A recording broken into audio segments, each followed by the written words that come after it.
We're coming off of God of War 2018. How do you top that? How do you deliver something that players will love maybe just as much as God of War 2018?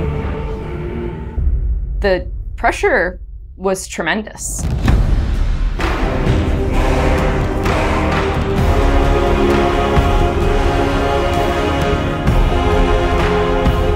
My name is Ariel Angelotti, and I am the senior producer for narrative. My name is Richard Gobert.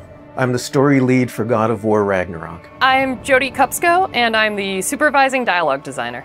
It's my job to shape the story along with our writing team, our narrative director, and game director. As a producer, it's my job to help build a team to create that content, to own the schedule in realizing that content. I oversee the dialogue production throughout the entire titles. Every line of dialogue that you hear, every human vocalization and effort and grunt, our team touches. So I'm a man now, like you? No. We are not men. We are more than that. The responsibility is far greater. In the story of God of War 2018, we find Kratos seemingly having turned over a new leaf in the Norse lands. He lives a quiet life, hidden in the woods with his wife Faye and their son Atreus. And the story starts with them mourning her death. And we learn that she made a final request before she passed away. She wanted them to spread her ashes from the highest peak in all the 9 realms. He's scared of being a bad father, a bad influence, and as a result, it's made him an absent father. His greatest fear is that he's passed that evil that's inside of him onto his son. You are too quick to temper. You are rash, insubordinate, and out of control. This will not stand. You will honor your mother and abandon this path you have chosen. It is not too late. They befriend Freya, who is an exiled Vanir goddess who used to be married to Odin. They meet Mimir, the self-proclaimed smartest man alive, who serves as their guide and their confidant. And they meet the Holdra brothers, Brock and Sindri, who are world-class weaponsmiths who end up their main source of upgrades and equipment.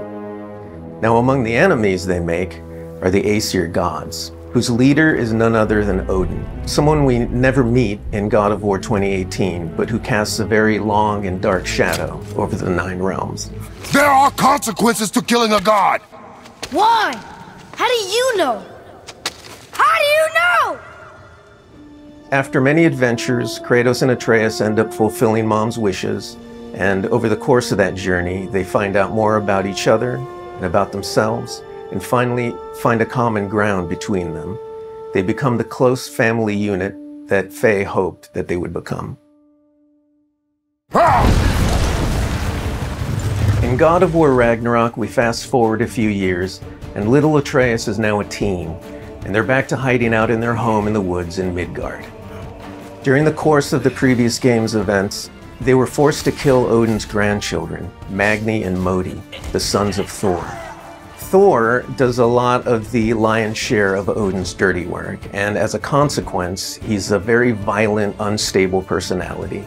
At the end of the last game, they were also forced to kill Baldur, the son of Odin and Freya, and that has its own set of consequences. He was a very powerful chess piece for Odin, one that Odin is incredibly bitter about losing. Freya has vowed vengeance against them for the killing of her son.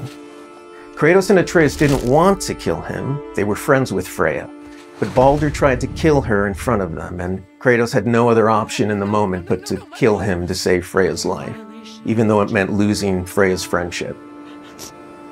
I will parade your cold body from every corner of every realm and feed your soul to the vilest filth in hell. That is my promise. He saved your life. He robbed me of everything.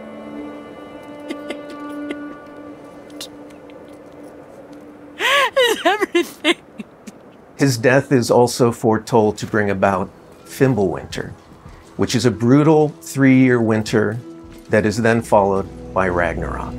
It's an apocalyptic war between all the Norse gods, the giants, the dwarves, and the elves, and an army of the dead. They're all destined to fight in a battle that basically ends the world. Kratos is understandably worried about his son and what it means for him. You get to go on this journey with how Atreus grows into a young adult and how Kratos grows into his next era in his life, and really see kind of the parent that he's striving to be, but the person he's striving to be. I find that tale so incredibly relatable. We had started shooting plenty of content before the pandemic hit. In fact, the week before we all went work from home, we were doing a shoot. I remember being on and off that set, running back to the office and having to talk to studio leadership about what was going down and how this was going to impact us moving forward. And those were trying times. For us, it was a very unique challenge because we had to bring in actors and we had to record them. And so we had to look at different ways of adapting our typical motion capture process and dialogue recording process so we can continue production and continue at the quality that we wanted for our players and our fans. We had some actors stand in for other characters, actors who were already, who were like core to one of the scenes, might just be able to play a background character in another scene to be able to avoid a situation where too many people were on set on any given day. We avoided compromising the story that we were trying to tell as a result of the pandemic and these limitations that we had to deal with.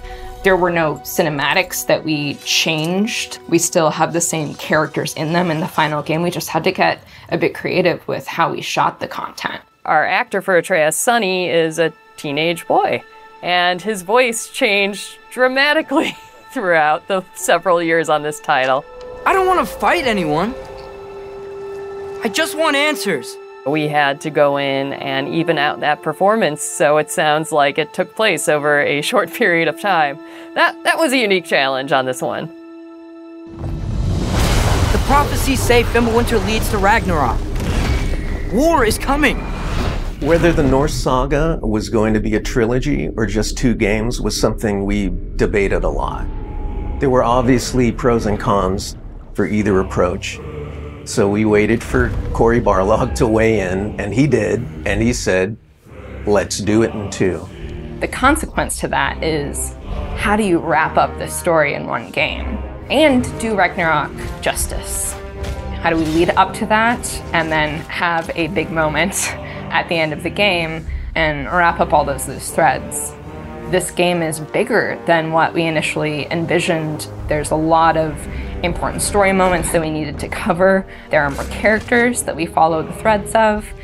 And ultimately, it ends up feeling big and epic because there is a lot there for people to enjoy. I am very excited for folks to see this final chapter. A lot happens.